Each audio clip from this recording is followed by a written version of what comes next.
Hello and welcome to my channel, or welcome back to my channel. My name is Jay and this is a web of classic tales. If you're enjoying the videos, please like, subscribe, and share. If you want notifications every single time a new video is uploaded, please click on the little bell icon. Today we will continue reading H.G. Wells' The War of the Worlds. After the glimpse I had had of the Martians emerging from the cylinder in which they had come to the Earth from their planet, a kind of fascination paralyzed my actions. I remained standing knee-deep in the heather, staring at the mound that hid them. I was a battleground of fear and curiosity. I did not dare to go back towards the pit, but I felt a passionate longing to peer into it. I began walking, therefore, in a big curve, seeking some point of vantage, and continually looking at the sand heaps that hid these newcomers to our Earth. Once a leash of thin black whips, like the arms of an octopus, flashed across the sunset and was immediately withdrawn, and afterwards a thin rod rose up, joint by joint, bearing at its apex a circular disc that spun with a wobbling motion. What could be going on there? Most of the spectators had gathered in one or two groups, one a little crowd towards Woking, the other a knot of people in the direction of Cobham. Evidently, they shared my mental conflict. There were few near me. One man I approached. He was, I perceived, a neighbour of mine, though I did not know his name, and accosted. But it was scarcely a time for articulate conversation. "What ugly brutes," he said. "Good gracious, what ugly brutes!" He repeated this over and over again. "Did you see a man in the pit?" I said, but he made no answer to that. We became silent, and stood watching for a time side by side, deriving, I fancy, a certain comfort in one another's company. Then I shifted my position to a little knoll that gave me the advantage of a yard or more of elevation, and when I looked for him presently, he was walking towards Woking. The sunset faded to twilight before anything further happened. The crowd far away on the left towards Woking seemed to grow, and I heard now a faint murmur from it. The little knot of people towards Cobham dispersed. There was scarcely an intimation of movement from the pit. It was this, as much as anything, that gave people courage, and I suppose the new arrivals from Woking also helped to restore confidence. At any rate, as the dusk came on, a slow, intermittent movement upon the sandpits began, a movement that seemed to gather force as the stillness of the evening about the cylinder remained unbroken. Vertical black figures in twos and threes would advance, stop, watch, and advance again, spreading out as they did so in a thin, irregular crescent that promised to enclose the pit in its attenuated horns. I, too, on my side began to move towards the pit. Then I saw some cabmen and others had walked boldly into the sand pits, and heard the clatter of hoofs and the gride of wheels. I saw a lad trundling off the barrow of apples. And then, within 30 yards of the pit, advancing from the direction of Horsell, I noted a little black knot of men, the foremost of whom was waving a white flag. This was the deputation. There had been a hasty consultation, and since the Martians were evidently, in spite of their repulsive forms, intelligent creatures, it had been resolved to show them, by approaching them with signals, that we too were intelligent. Flutter, flutter went the flag, first to the right, then to the left. It was too far for me to recognize anyone there, but afterwards I learned that Ogilvie, Stent, and Henderson were with others in this attempt at communication. This little group had in its advance dragged inward, so to speak, the circumference of the now almost complete circle of people, and a number of dim black figures followed it at a discreet distance.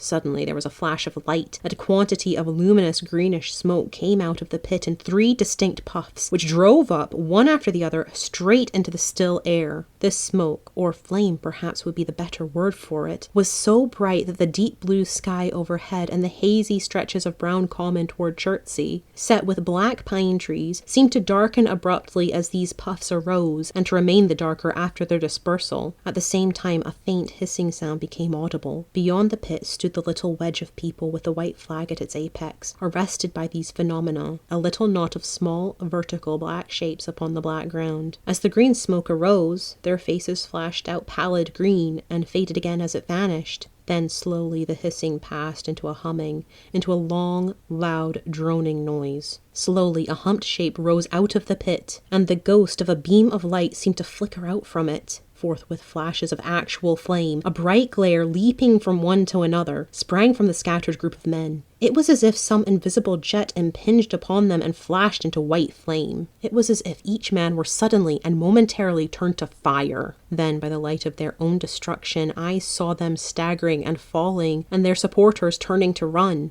I stood staring, not as yet realizing that this was death leaping from man to man in the little distant crowd. All I felt was that it was something very strange. An almost noiseless and blinding flash of light. A man fell headlong and lay still. And as the unseen shaft of heat passed over them, pine trees burst into fire, and every dry gorse bush became with one dull thud a mass of flames. And far away towards Knaphill I saw the flashes of trees and hedges and wooden buildings suddenly set alight. It was sweeping around swiftly and steadily, this flaming death, this invisible, inevitable sword of heat. I perceived it coming towards me by the flashing bushes it touched, and was too astounded and stupefied to stir. I heard the crackle of fire in the sandpits, and the sudden squeal of a horse that was as suddenly stilled. Then it was as if an invisible, yet intensely heated finger were drawn through the heather between me and the Martians, and all along a curving line beyond the sandpits the dark ground smoked and crackled. Something fell with a crash far away to the left where the road from Woking Station opens out on the common. Forthwith the hissing, humming ceased, and the black dome-like object sank slowly out of sight into the pit. All this had happened with such swiftness that I had stood motionless, dumbfounded and dazzled by the flash of light. Had that death swept through a full circle, it must inevitably have slain me in my surprise. But it passed and spared me, and left the night about me suddenly dark and unfamiliar. The undulating common seemed now dark almost to blackness, except where its roadways lay grey and pale under the deep blue sky of the early night. It was dark, and suddenly void of men.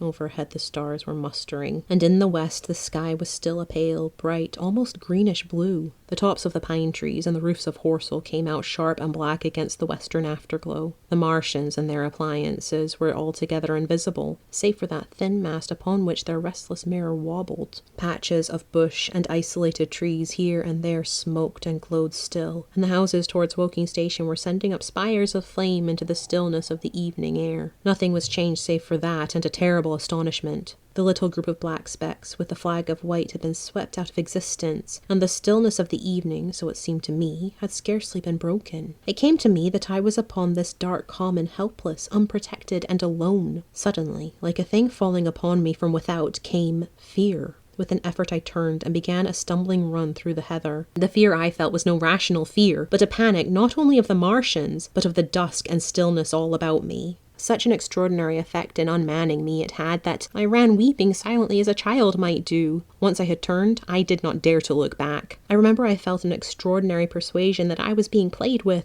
that presently, when I was upon the very verge of safety, this mysterious death, as swift as the passage of light, would leap after me from the pit about the cylinder and strike me down. Thank you for listening. This has been H.G. Wells' The War of the Worlds, Book 1, Chapter 5. I've been Jay. This is a web of classic tales. Please like, subscribe, and share. Click the bell icon for notifications. I hope you're having a fantastic day. Have a nice life, and I'll see you next time.